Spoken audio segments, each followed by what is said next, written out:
vais m'auto-interviewer pour Choc. Donc bonjour Le Grimoire, bonjour Mille Saisons. Nous aurions aimé être en présence d'Olivier.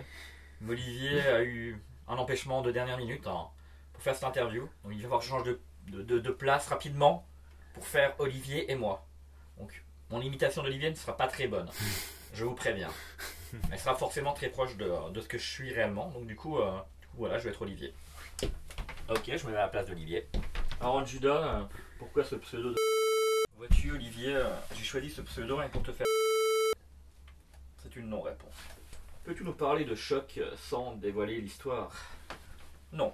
Donc je te propose qu'on boive un verre tout de suite.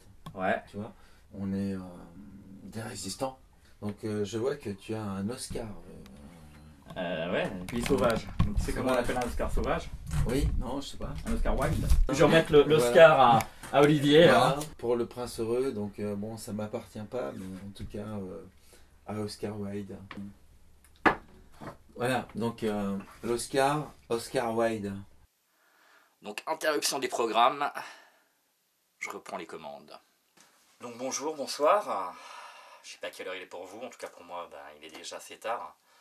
Mais je tenais à glisser ces quelques images de pirates. Bah oui, parce que là je joue un peu aux pirates. Voilà, je les glisse au début de mon interview. Je souhaitais mettre en place une petite interactivité entre toi et moi. Bon, je peux pas permettre de te tutoyer. Hein. Je sais pas si t'as encore lu ma nouvelle. J'espère que c'est fait. En tout cas, si c'est pas encore fait, lis-la et reviens voir l'interview après. Parce que, bah non, tu croyais pas t'en sortir aussi facilement. Tu peux pas me lire, rentrer dans mon monde, et en ressortir comme si de rien s'était passé. Non, c'est pas possible. On va en parler, on va en discuter. Et pour ça, je compte sur toi.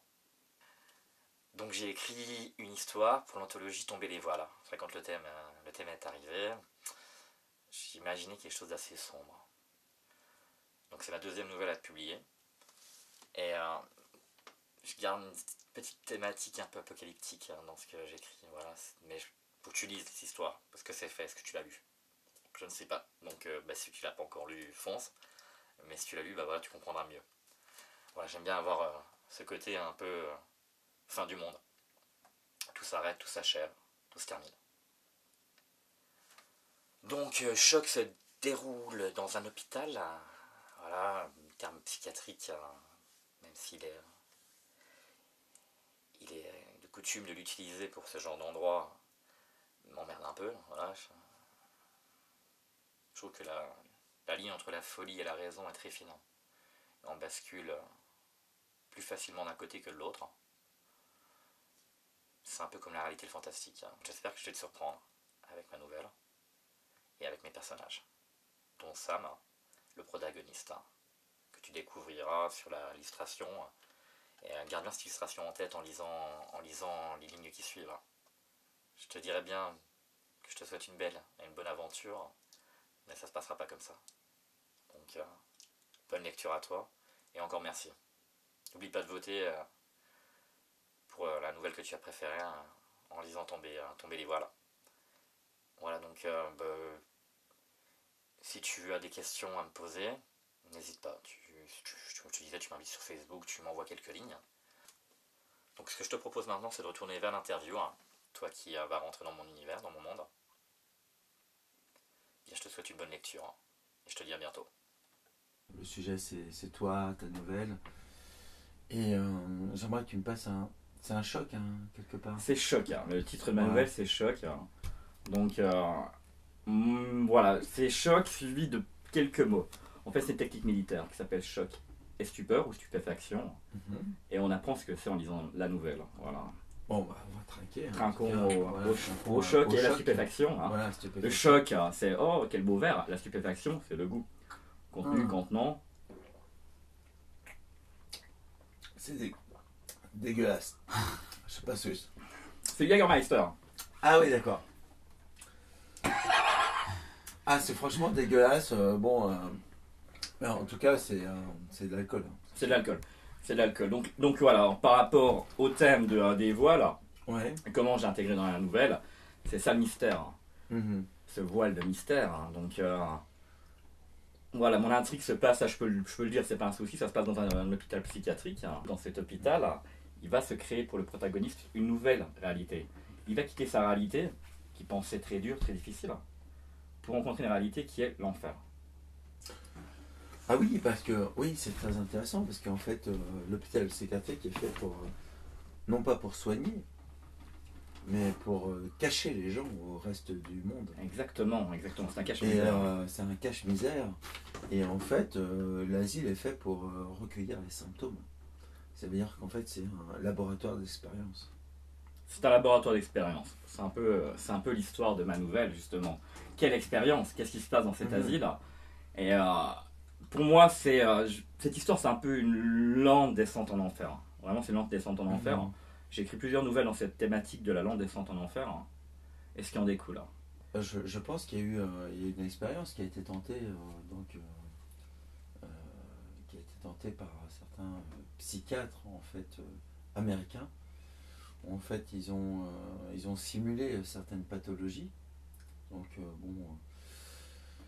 Je connais cette expérience. Tu connais cette expérience, Ils ont fermé plusieurs patients qui n'avaient aucune pathologie dans un hôpital psychiatrique pour savoir si les psychiatres étaient capables de déceler ceux qui avaient une pathologie, ceux qui n'en avaient pas. Et ils en ont été incapables. Ils en ont été incapables. C'est-à-dire que les personnes qui étaient totalement saines, ils leur ont trouvé les pires pathologies du monde.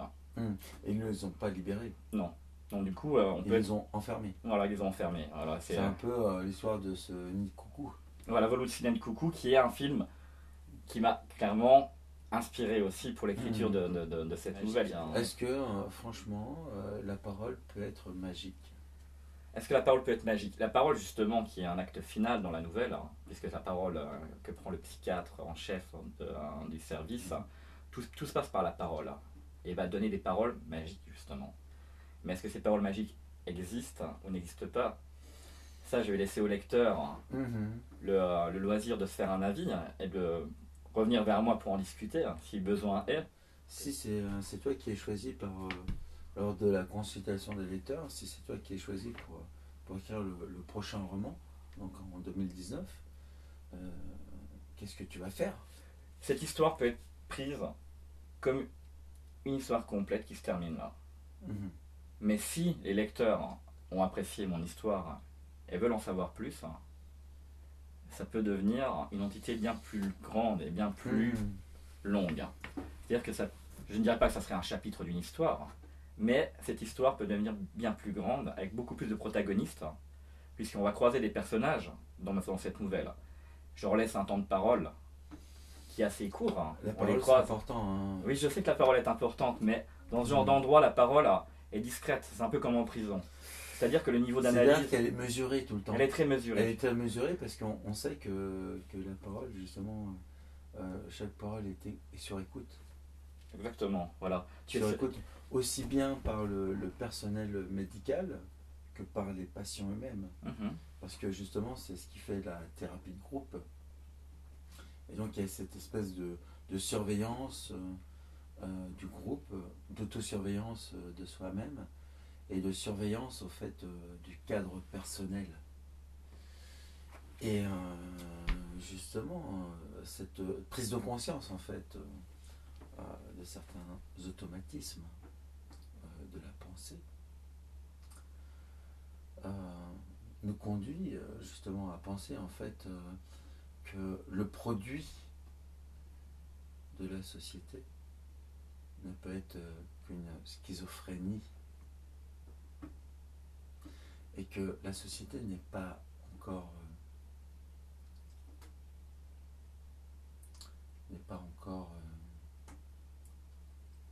encore prête à affronter ça. Oui. Je suis d'accord. Tu sais, c'est les rebuts, comme on dit, les rebuts de la société. Les rebuts de la société sont placés quelque part, on les cache. Ce ne sont pas des rebuts. Justement. Ce ne sont pas des rebuts, ce sont des... Les révoltés.